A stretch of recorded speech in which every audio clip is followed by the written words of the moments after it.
सभी को प्रणाम। हम कर रहे हैं एक दिव्य देव ध्यान, मैं क्या हूँ। आइए गुरु सत्ता को, गुरु शक्ति को, गुरु तत्व को, अपने इष्ट को स्मरण करें। अपने अंतःकरण में एक दिव्य प्रकाश को प्रकाशित होता हुआ अनुभव करें। प्रार्थना करें कि हमारे भीतर का देवत्व जागृत हो जाए, हमारे भीतर का वो प्रकाश जागृत हो जाए जो हमें हमारी दिव्यता से मिलवाएगा, उसका अनुभव करवाएगा। साथ ही एक गायत्री मंत्र भावना करें कि इस गायत्री मंत्र का प्रकाश हमारे दिव्य प्रकाश से एक होता हुआ पूरे ब्रह्मांड में फैल रहा है और ये स्वाध्याय अनंत लोगों के जीवन में परिवर्तन ला रहा है। गुरु तत्व सभी पर अपनी छत्र छाया बना रहा है। ओम भूर्भुवः स्वः तत्सवितुर्वरेण्यं भर्गो देवस्य धीमहि धियो यो नः प्रचोदयात्। बहुत सुंदर स्वाध्याय है। गुरुदेव ने जीवन ही परिवर्तित कर दिया। अब तक हमारे जीवन में बहुत सारे परिवर्तन आ गए होंगे, लगभग ऑलमोस्ट 2 महीने होने जा रहे हैं। फिर से भावना करेंगे कि हमारे अंतःकरण में वो गुरु शक्ति है, जो कहा जा रहा है, जो सुना जा रहा है, जो पढ़ा जा रहा है, सब कुछ चारों तरफ हर और गुरु है। तो हमारे भीतर से सुनने वाली शक्ति में वो गुरु है, तो गुरु के चरणों से होता हुआ स्वाध्याय हमारे अंतःकरण में प्रवेश कर रहा है और जो बोलने वाली शक्ति है वो भी गुरु है। हर जगह वो गुरु शक्ति कार्य कर रही है। इस भाव से स्वाध्याय को, ध्यान को आगे बढ़ाते हैं। पिछला अब हम नया चैप्टर शुरू कर रहे हैं। लास्ट चैप्टर की जो समरी थी उसमें हमें ये समझ में आ गया था कि हम अपने मन को 3 हिस्सों में डिवाइड करके उसे अपने से अलग कर सकते हैं, और जब अलग कर सकते हैं तो उसकी दिव्यता को समझ सकते हैं और मन का ट्रांसफॉर्मेशन हो सकता है। ये मन जो छल कपट करता था, यही मंत्र हमारा सबसे सुंदर मित्र बन सकता है, और अगर ये मित्र बन गया तो फिर सारा कंट्रोल अपने हाथ में है, फिर हम राजा के जैसे जीवन जिएंगे।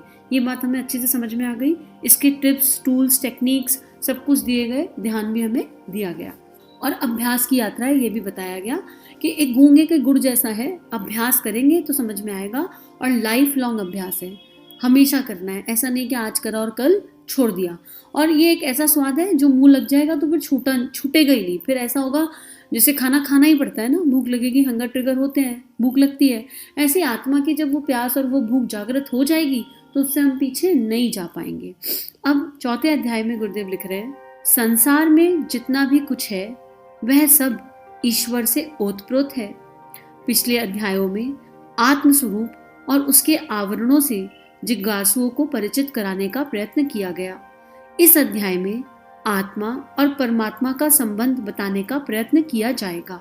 अब तक जिज्ञासु अहम का जो स्वरूप समझ सके हैं, वास्तव में वह उससे कहीं अधिक है। विश्वव्यापी आत्मा परमात्मा महत तत्व परमेश्वर का ही अंश है। तत्वतः उनमें कोई भिन्नता नहीं है। आपको अब इस तरह अनुभव करना चाहिए कि मैं अब तक अपने आप को जितना समझता हूँ उससे कई गुना बड़ा हूँ। अहम की सीमा समस्त ब्रह्मांडों के छोर तक पहुँचती है। वह परम शक्ति की सत्ता में समाया हुआ है और उसी से इस प्रकार पोषण ले रहा है जैसे गर्भस्थ बालक अपनी माता के शरीर में। वह परमात्मा का निज तत्व है। आपको आत्मा और परमात्मा की एकता का अनुभव करना होगा और क्रमशः अपनी अहमता को बढ़ाकर अत्यंत महान कर देने को अभ्यास में लाना होगा। तब उस चेतना में जग सकोगे जहां पहुंचकर योग के आचार्य कहते हैं सो हम। इतना सुंदर पैराग्राफ है और गुरु शक्ति से एक्सप्लेन करा सकती है, वही से समझा सकती है। लेकिन पहले पैराग्राफ में गुरुदेव कह रहे हैं कि हमने अपने ऊपर से सारे आवरणों को हटा लिया है, सारी लेयर्स हट गई है और हमें ये समझ में आ गया है कि मन वो शक्ति है जो आत्मा को परमात्मा से जोड़ती है। अब मन मित्र बन गया है, और अगर मन मित्र बन गया है तो बॉन्ड गहरा हो गया है, और अगर बॉन्ड गहरा हुआ है तो हम आत्मा और परमात्मा के बीच के संबंध को जान सकते हैं। जैसे सूर्य और उसकी किरण के बीच में क्या संबंध है, इस तरह अगर इसको समझे, सूर्य की किरण सूर्य से निकली है फिर भी उससे अलग है, बूंद समुद्र से निकल रही है लेकिन उससे अलग है, अल्टीमेटली मिलेगी उसी में जाकर। अब माँ के गर्भ वाला जो एग्जाम्पल है, बच्चा ऑटोमेटिकली पोषण पाता रहता है। अगर हम ये मान लें कि ये यूनिवर्स ममा अर्थ है और इस ममा अर्थ के गर्भ में हम पल रहे हैं तो हमारा सारा न्यूट्रिशन वहीं से आएगा। अब आत्मा का न्यूट्रिशन क्या है? आत्मा का न्यूट्रिशन प्रेम है, संवेदना है, करुणा है, आत्मीयता है। सबको एक समान दृष्टि से देखना है, क्योंकि अब हम ममा अर्थ के गर्भ में हैं तो आसपास जितने भी हैं वो सब उस ममा अर्थ के गर्भ में ही पल रहे हैं ना, अलग कहीं कोई है ही नहीं। ये जो अपना पराया है, ये सब खत्म हो जाएगा। विश्वामित्र, विश्वव्यापी दृष्टि, जहाँ पर जड़ चेतन सब में वही वही मिलेगा। इसको करने का एक प्रैक्टिस जो है वो ग्रैटिट्यूड प्रैक्टिस भी है। आपके हाथ में एक चाय का कप है, अगर हम उस कप के मूल में जाएं और देखें कि ये चाय का कप हम तक कैसे आया, कितने लोगों ने इसमें हमें सहयोग दिया, कहाँ कहाँ तक सहयोग मिला, तो आप देखोगे कि सबसे पहले आप मदर अर्थ पर जाओगे। क्यों? चीनी कहाँ से आई, पत्ती कहाँ से आई, इतना सारा सामान है, ये कहाँ से आया? मूल में कौन है? Mother earth. उसके बाद कप है, कप की मैन्युफैक्चरिंग में कितने सारे लोग इन्वॉल्व हैं, इसका हमें आइडिया नहीं है, और कप बन के हमारे हाथ में आ गया है। फिर गौ माता है, दूध आ रहा है, एक अकेली चाय में कितने सारे इंग्रेडिएंट्स हैं। फिर वो पत्ती कहाँ कहाँ से, किसानों से, रिटेलर से, होलसेलर से, पता नहीं कितने लोगों से होती भी हमारे तक पहुंची है। तो एक चाय के कप में भी ना जाने कितने लोगों का कंट्रीब्यूशन है। और जब इसकी डेप्थ में जाएंगे, मूल में जाएंगे, तो हम पंच तत्वों तक पहुंच जाएंगे। अल्टीमेटली हर चीज वहीं से बन रही है, यानी प्रकृति का प्रकृति में विलय हो रहा है। तो ऐसे ही हम जब अपने आप को, जैसे हमने पंच तत्वों का एग्जाम्पल समझा था, अध्याय 2 में समझा था ना, और उस पर एक्सपेरिमेंट भी किया था, ध्यान भी किया था। ऐसे ही जब हम अपने मूल में जाएंगे तो हम विलय हो जाएंगे। ये पंचतत्वों में विलय हो जाएंगे। फिर जो बचना है वो निराकार, वो दिव्यता, जो आकाश जैसी व्यापक है, जो हजारों ब्रह्मांड जितनी दिव्य है, वो विश्वव्यापी आत्मा, वो परमात्मा, उसका महत्त्व, वो परमेश्वर हमें अनुभव होने लगेगा। फिर हम जब कहेंगे मैं, तो हमें वो समझ में आएगा कि मैं अपने आप को, हम मैं कह के भी हम स्वयं को रेफर नहीं कर रहे हैं। हम उस परम सत्ता से इतना कनेक्ट हैं कि हम जब वो बोल रहे हैं तो हमें वो फील हो रहा है, हमारी वो वाइब्रेशन में उतर रहा है, वो एकत्व का अनुभव, वो फीलिंग। और वो फीलिंग ना रेस्टलेस भी कर देती है। वो फीलिंग आपके हार्ट चक्रा को खिला के रख देगी। आपको कहीं किसी की कोई बात बुरी नहीं लगेगी। आपको हर जगह बस प्रेम ही प्रेम नजर आएगा। हर जगह ऐसा लगेगा कि या मुझे कोई रोल प्ले करना है, या तो हम कहीं से सीख रहे हैं और यहाँ हम कहीं पर एज एन इंस्ट्रूमेंट दे रहे हैं, but every single point we are learning.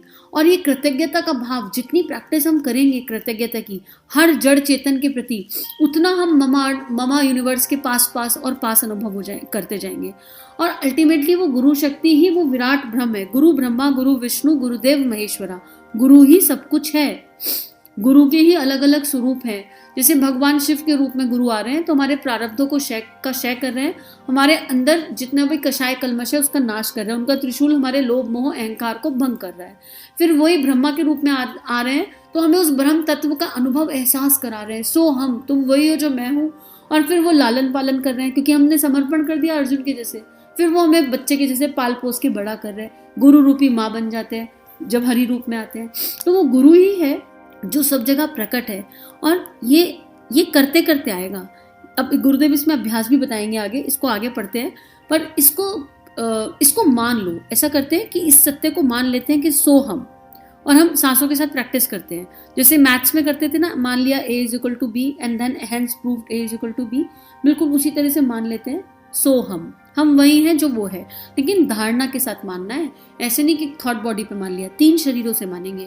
पहले अपने अंतःकरण में विराट ब्रह्म को देखो, विराटता को देखो, आकाश की व्यापकता को देखो, पंच तत्वों को देखो, और देखो मैं इस प्रकृति में हवा बन के नहीं, हवा से भी परे जाके तैर रहा हूँ। अपने सूर्य के केंद्र पर चले जाओ, फिर उस सूर्य से भी और पीछे चले जाओ, और फिर मान लो वहां से, उस केंद्र से बोलो सो हम, मैं तो ये सूर्य ही हूँ, मैं इस सूर्य से भी बियॉन्ड हूँ। I am beyond anything.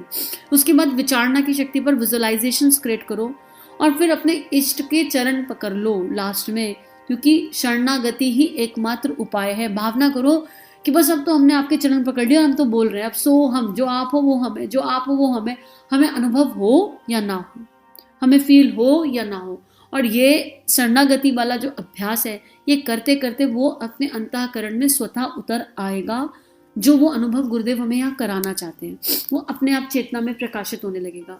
आइए अब इसका अभ्यास आरंभ करें। तो ये अभ्यास हम कल करेंगे। इस अभ्यास को आज के लिए हम इतनी प्रैक्टिस करते हैं कि हम शरणागति के साथ इस चैप्टर को पढ़ते हैं।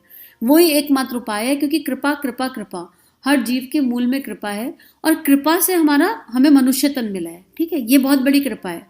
कृपा से मनुष्य तन मिला है। उसके बाद हम वो छोटे बच्चे हैं, ममार्थ के नन्हे से बच्चे हैं। तो छोटा बच्चा कब ज्यादा बेटर सीखता है?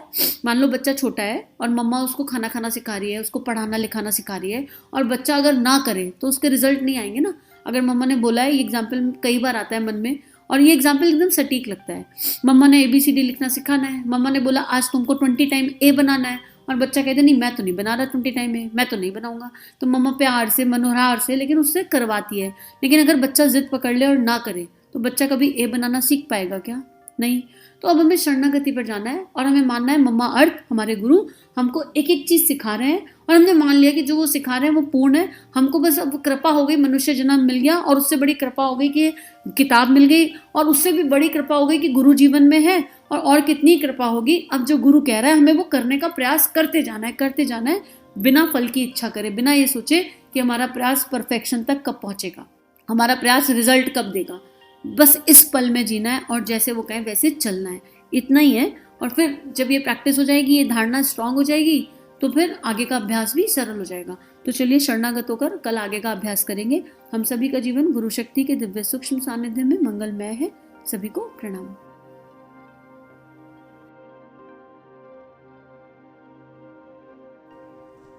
हमारे YouTube चैनल को सब्सक्राइब कीजिए और बेल आइकन पर क्लिक कीजिए ताकि आने वाली सभी वीडियो की नोटिफिकेशन आपको मिलती रहे। आप सभी को बहुत बहुत थैंक यू।